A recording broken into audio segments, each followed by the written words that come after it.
Welcome to Untold History. Today, we begin a new series titled Samurai and Blood, and in this first chapter, we're going to travel back to one of the most chaotic, violent, and fascinating periods in Japanese history, the Sengoku era. A time without law, without center, without peace. When the country was divided between hundreds of warlords, and the sword spoke louder than any words. An era where the three great unifiers of Japan would emerge, but not yet. Japan, 15th century. At first glance, the country was still under the authority of an emperor. From the imperial court in Kyoto, descendants of a 1,000-year-old line upheld the rituals, the ancient words, the sacred formalities. But it was a farce, because the emperor had not ruled for centuries. Real power lay in other hands, in those of the shogunate. Ashikaga, a military dictatorship that since the 14th century ruled the country in the name of the throne. But even the shogunate was in decline. Central authority was crumbling, provinces were beginning to act independently, and Kyoto's prestige was fading in the face of a harsher reality, that of the daimyo, the warlords.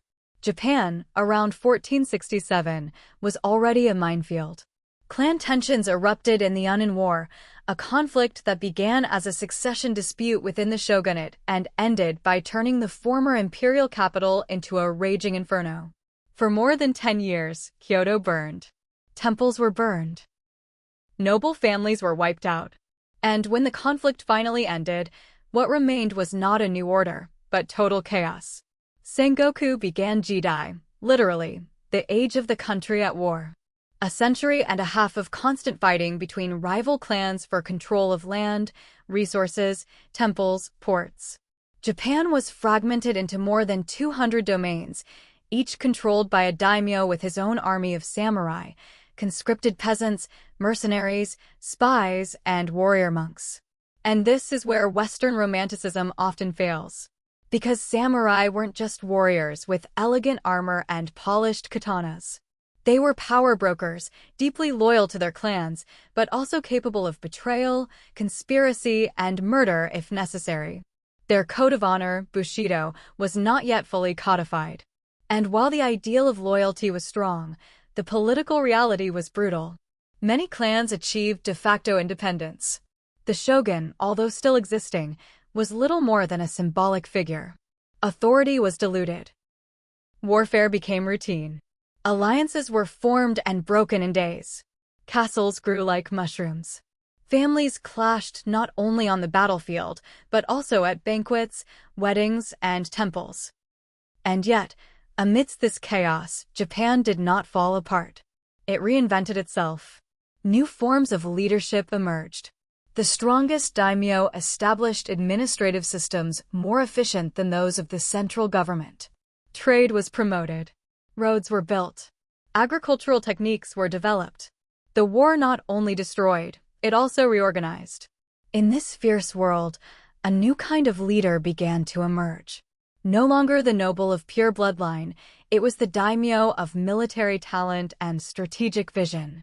Someone capable of winning battles, inspiring loyalty, ensuring production, and subduing territories. One of the first to mark this transition was Usugi Kenshin, the dragon of Ekigo, famous for his discipline. Another, his great rival Takeda Shingen, the tiger of Kai, master of heavy cavalry. The two fought dozens of battles in a legendary rivalry, but neither managed to pacify the country. Because something else was missing, the ambition to unify everything. In the mid-16th century, that ambition took shape. In the central provinces of Honshu, a young daimyo from a minor clan began to gain territory with surprising speed. His name was Oda Nobunaga. Ruthless, modern, unpredictable. He was the first to understand that warfare had changed. That katanas were no longer enough. That gunpowder, brought by the Portuguese, could redefine battles. That loyalty I had to win, or be eliminated. But before talking about Nobunaga, it's worth considering another phenomenon that transformed the Sengoku era: Christianity.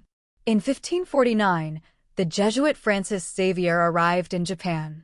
Although he wasn't the first to bring the Christian faith, he was the one who initiated a process of evangelization that spread rapidly. Many daimyo began to take an interest in the new religion, not so much for its dogmas, but for the trade links it offered with the Portuguese. In exchange for accepting the cross, they received arquebus, gunpowder, ships, and Western medicine. Thus, in just a few years, Christianity took root in parts of Kyushu and other regions. Churches were built, catechisms were printed in Japanese, and entire communities of converts were formed. But the impact was uneven. Some saw it as a cultural threat, others as a strategic opportunity. The tension between the foreign and the Japanese began to simmer slowly and would explode later. Returning to the political arena, as the great clans wore each other down, Oda Nobunaga began to advance. He took castles, crushed rivals, and reorganized his army with fierce discipline. His most famous coup came in 1560, at the Battle of Okahazama, where he defeated the Imagawa troops with a much smaller force. Yoshimoto. It was his letter of introduction to the country. A new player had arrived, and he had no intention of staying halfway. What sets Nobunaga apart isn't just his military prowess. It's his vision. He was the first to seriously consider the idea of unifying Japan. Not just to control the war, but to create a new order. One that was more rational, more centralized, more efficient. One where power was no longer dispersed among hundreds of clans, but organized around a firm authority. And although he himself wouldn't see that dream fulfilled, he would implement a series of reforms, economic, military, religious, that paved the way. Sengoku-era Japan remains a minefield. Alliances are volatile. Betrayal is a tool. Blood, a common currency. And in that scenario, Nobunaga is going to change the rules of the game. With fire. And that we will see in the next chapter. Thank you for joining us for this new episode of Untold History.